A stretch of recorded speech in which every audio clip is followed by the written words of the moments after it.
जो एक राजा सहंसा की तरह जिंदगी जीते थे, आज पागल की तरह ब्रज की गली गली में उस गोपाल को ढूंढ रहे हैं। हे मेरे गोविंद, हे मेरे गोपाल, तुम कहाँ मिलोगे? और ढूंढ ही लिया। जब सेवा कुंज में गए और प्रभु श्री जी के पायल पहना रहे थे, उसी समय रसखान दौड़ते हुए गया। कहा, वाह वृंदावन बिहारी, ये आप धारण कर लो, आपके चरणार में बहुत सुकून है। कहने का तात्पर्य संत की कृपा कब और कहां हो जाए। भागवत तो एक विलक्षण, यहां तो समय की एक मर्यादा है। समय पूर्ण हुआ, लय बंद। और यहां तो 24 घंटे कुछ अखंड कीर्तन, जाप, रासलीला सब कुछ चलते ही रहते हैं।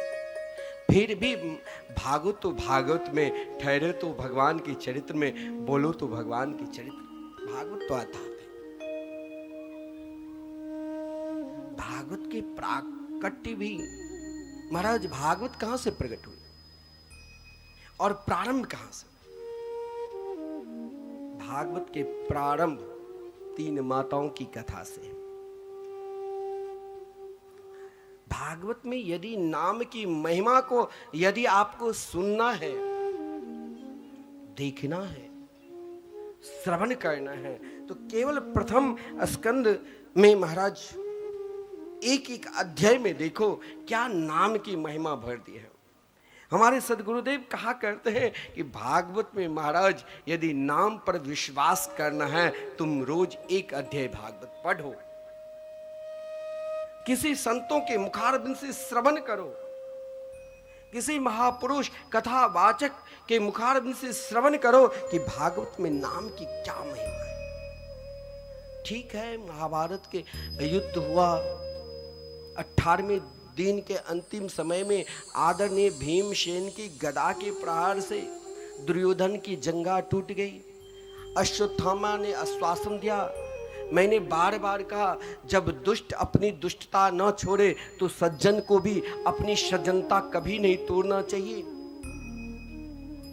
दुष्ट दुर्योधन मरते वक्त भी चाहता था कि पांडवों का विनाश हो, लेकिन जिसके रक्षक स्वयं मेरे गोविंद, मेरे गोपाल कन्हैया है, उसे दुर्योधन क्या, अश्वत्थामा क्या, कौन क्या बिगाड़ लेंगे।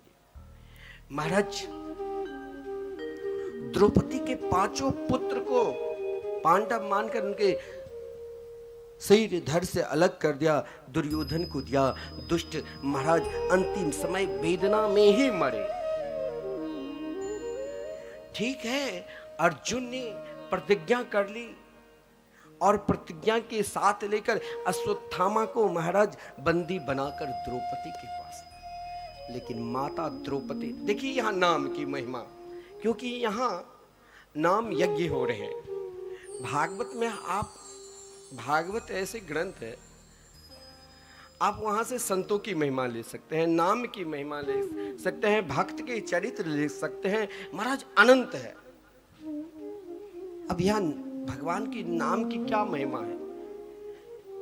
मैं बार बार यही कहता हूं कि महाराज आप नाम मत जाप करो, लेकिन कहीं किसी स्थान पर बैठ जाओ और वहां संकीर्तन चल रहे हैं, सीताराम राधेश्याम, वहां श्रवण करो, तो वो भी आपका एक नाम जाप का ही फल मिलेगा।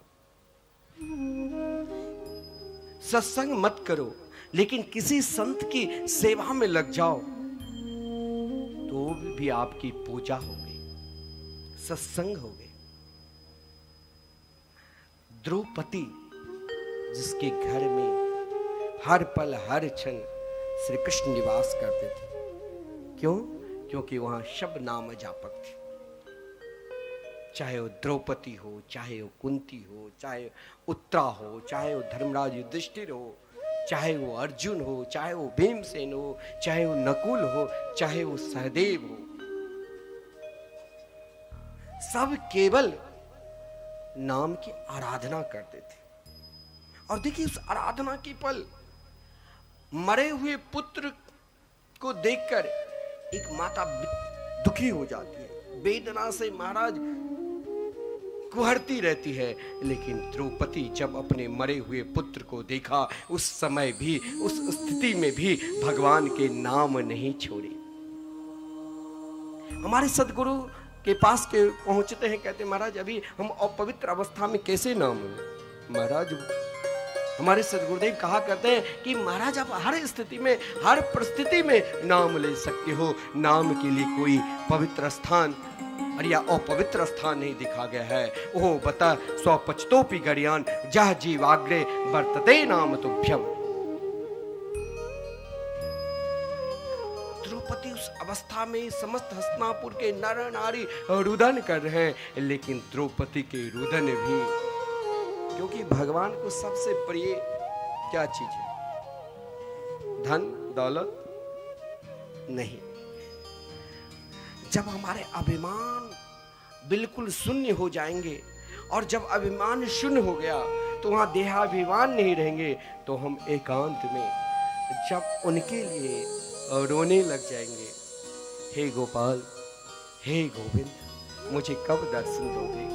क्योंकि जब भगवान रासलीला की कथा आप श्रवण करोगे, अंतर्धान हो गए थे, तो उन गोपियों ने, उन ब्रज की गोपियों ने सोचा कन्या मैंने गोपी गीत गा ली, लेकिन अब मुझे तुम्हारे लिए रोना ही पड़ेगा।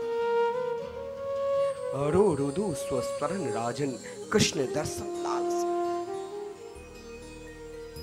और उसके लिए जो कभी मेरे पास आ।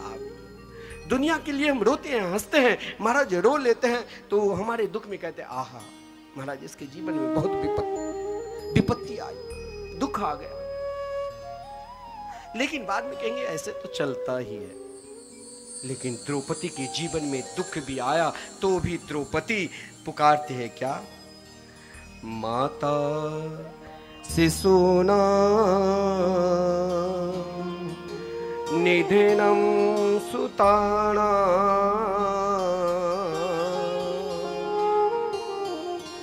निशम्य घोरम परितप्यमाना।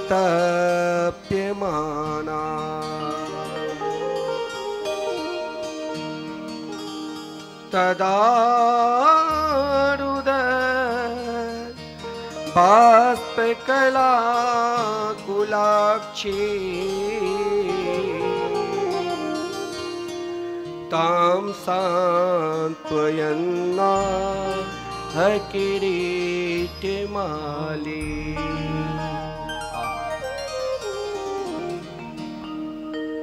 रोते हुए भी कन्हैया से पुकारा, हे गोविंद, हे गोपाल। देखिए एक माँ को आजकल माता से कहो विपन्न है, गरीब है, पुत्र को खिला नहीं सकते हैं, लेकिन हमारे गुरुदेव कहते हैं कि ये बालक संस्कार है, इसे आप साधु बना दो। तो माता कहती है महाराज आप सिद्ध संत है, कहीं आपकी बात सत्य ना हो जाए।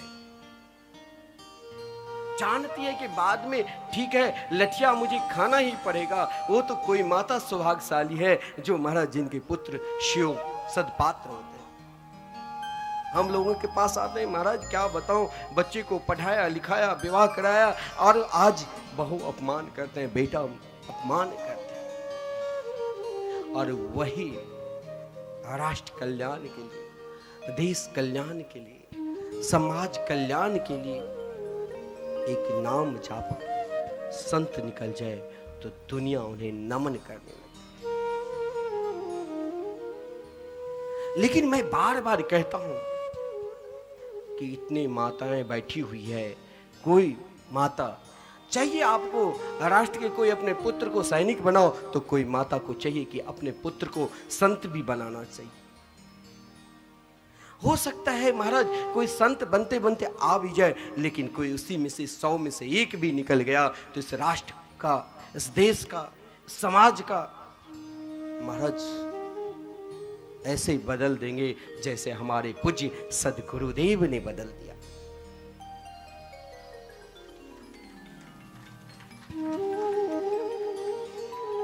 तो मैं व्यासपीठ से आह्वान कर रहा हूं, उसे पढ़ा लिखा कर धर्म के प्रचार प्रसार में पूज्य महाराज श्री की इच्छा है, कामना है ऐसे बालक आना चाहिए जो समाज को सुधारे। द्रौपदी ने यही तो प्रार्थना की। गोपाल सरस नाम में श्री कृष्ण के एक नाम है किरीटमाली।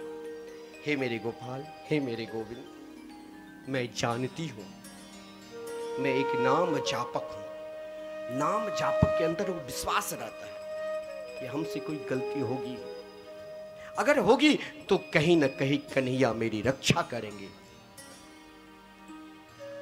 द्रौपदी ने कहीं ना कहीं लगता है मेरे पुत्र से ही गलती हुई है, इसीलिए कन्हैया से यही प्रार्थना की कि अगर महाभारत के युद्ध में राष्ट्र के लिए शहीद हो जाता, तो कहा गया है जो कोई शहीद होता है देश के लिए तो उनके लिए वही स्थान मिलता है जो श्रेष्ठ परम धर्म है, जो एक सिद्ध श्रेष्ठ नाम जापक को जो स्थान मिलता है, वही जो इस देश के लिए शहीद होते हैं उन्हें भी वही स्थान।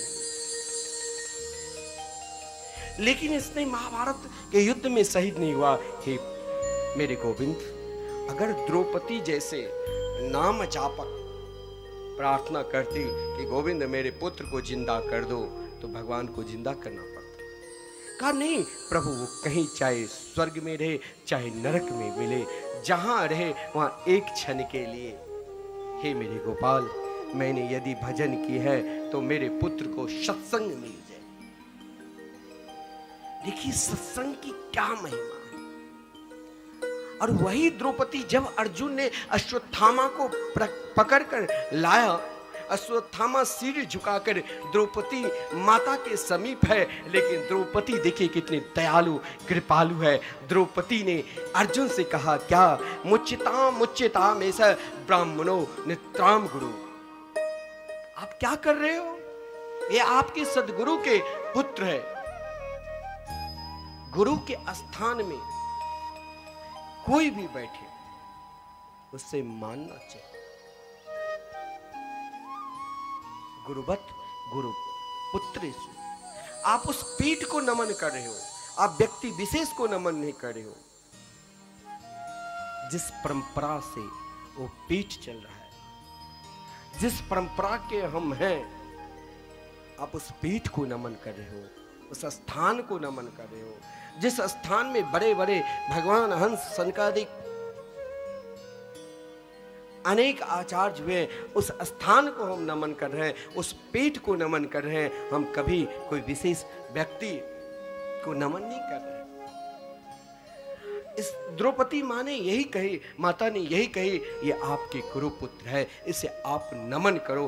व्यास जी जैसे महापुरुष समाधि भाषा में भागवत की रचना कर रहे थे, लेकिन द्रौपदी जैसे माता को देखिए, द्रौपदी कितनी बड़ी नाम जाप करती, कैसे नाम जाप करती थी, जो व्यास स्वयं व्यास जी कहा, द्रौपदी की सुंदर स्वभाव को देखकर वाम स्वभावा कृपया ननाम च, उनके चरणार बिंद को नमन किया। लेकिन शास्त्र में यह भी कहा गया है, यदि अपराधी है तो उसे दंड भी देना चाहिए।